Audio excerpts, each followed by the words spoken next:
This is DRF Race of the Day. Hi, everybody. Dan Illman, Mike Beer, the DRF Race of the Day for Wednesday, August the 11th, race number 9 at the spa. Let's throw up the field for the Mahony Stakes. Turf Sprint for 3-year-olds, $120,000 is the purse.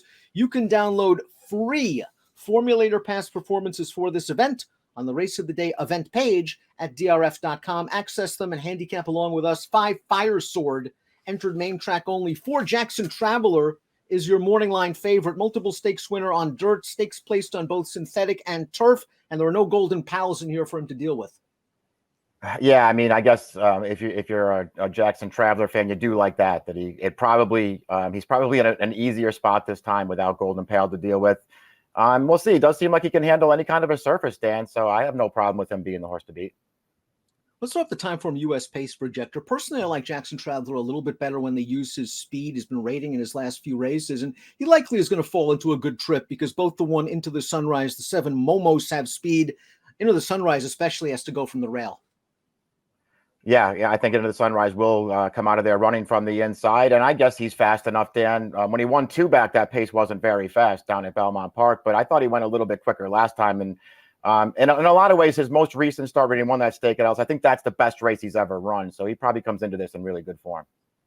Let's watch that race at Ellis. It was a $50,000 stake or so, going 5.5 on the lawn. Into the Sunrise battled it out early with the horse that he's just about tucking into bed right now. That horse is going to tire pretty badly. And Into the Sunrise is always going to have enough to hold off the runner-up that sat in behind the duel. I agree with you. It was the best he's ever run. Maybe Wesley Ward has found this horse what he wants to do. He seems to be maturing at the right time, sprinting on the turf.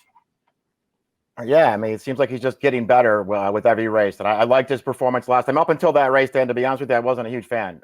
He ran well in that race. We'll see how fast he's forced to go here, because I think you're right that he probably is on a send from the rail, and the horse that we saw in the pace projector there, Momos, that horse is also fast. Ward used to train the number 2, Fauci, multiple stakes placed. He was a winner 2 starts back on firm turf. And I wonder if last time out in the My Frenchman, when he finished behind Momos, it was just a situation that the ground wasn't to his liking. It could have been. I mean, he didn't break that great in that race, and then he just didn't really do anything. So you're right. Maybe the yielding turf is a valid excuse. I thought he ran well 2 starts back. He had a contested pace in front of him, going 5.5 at Monmouth. He got a clean run into it, but I just like the way that he finished it off, and he was much the best in there. And he might get another setup in here.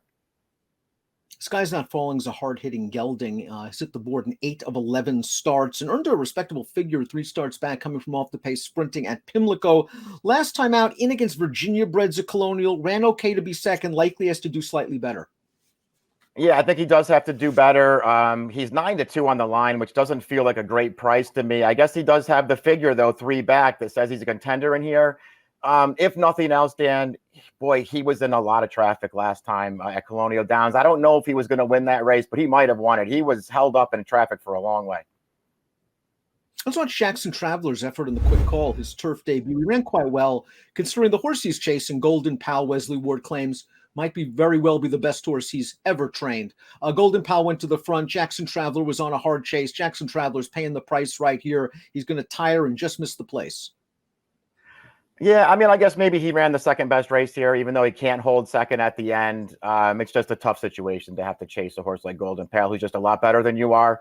We'll see what he does. Again, I don't have any problem with him as the favorite. If you still like him and you want to bet him, feel free. I don't want to bet him in here as the favorite. I think this is a pretty good field overall. And I personally, Dan, I don't know if you agree with this or not, I still think he's a better dirt horse.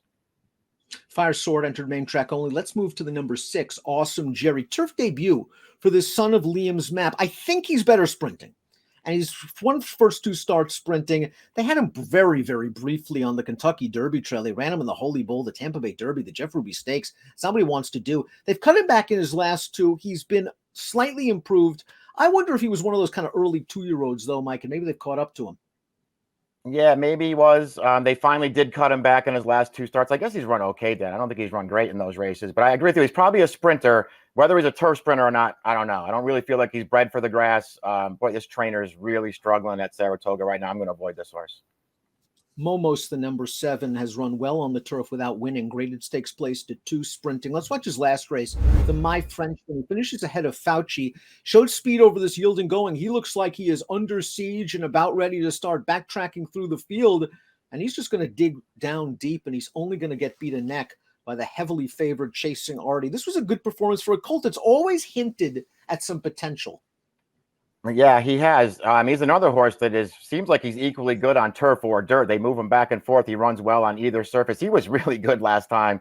Very game. I mean, really had to be used to try to make the lead in there. And it turns out that Chasing Artie is just a little bit better than he is. But this horse ran well last time. First time Wesley Ward for the number 8, Arrest Me Red, who has not raced this year. He's coming off an 8+ month layoff. They tried dirt in his final start as a 2-year-old. It didn't work out. He's a turf sprinter. Let's watch his race 2 starts back, the Atlantic Beach at Aqueduct, going 3/4 of a mile. Now he's sitting in the pocket. The trip's working out thus far, but now in behind horses, in a little bit of a jam. And again, remember, this is a very lightly raced 2-year-old. A lot of these 2-year-olds wouldn't go through this hole. Not only does Arrest Me Red do so, but he does so very comfortably. Yeah, he did. He ran really well in this race. He was, down towards the inside. This was at a time at Aqueduct where you wanted to be on the inside in the turf courses. So he did save a lot of ground. That was a good thing. But he just always looked loaded, Dan. Once he got the room, he took over that race pretty readily. I liked the way that he won it. Really liked his career debut at Laurel as well. He just cruised by that field and won easily. This looks like a horse who has a lot of talent. And, it's a trainer change here, but you can't look at that as a negative. He goes to the Ward Barn. Rebel Posse, the number 9, completes the field. Finished behind Jackson Traveler and well behind him in that in the grade 3 quick call. His first race shipping up from Lone Star. He's now at Jim Bond. He's going to have to improve off that last race, Mike. Jackson Traveler, I thought, ran better than he did. Yeah, I agree. I had liked his prior 2 turf sprints out of town. He won both of those from off the pace, and I thought he looked okay. Had a little bit of pace in front of him last time, Dan. He didn't do much. Top pick time for Wednesday's DRF race of the day, the Mahony, Arrest Me Red. Layoff doesn't phase you too much with Ward. And again, with his tactical speed, he could probably slot in the second flight while outside and in the clear. Yeah, I feel like he can get the right trip in this race. I just like this horse, Dan. I think he's pretty good. I'm very interested to see how he comes back. I'm curious in the other ward, Into the Sunrise. I think he might be reaching his potential with his last 2 races, especially last time, where he was able to duel, put away the pace setter, held off the closers. 8-4-1-3 for Mike, 1-7-3-4 for me. It's the Mahony, one of 2 stakes at the Spa on Wednesday. Good luck.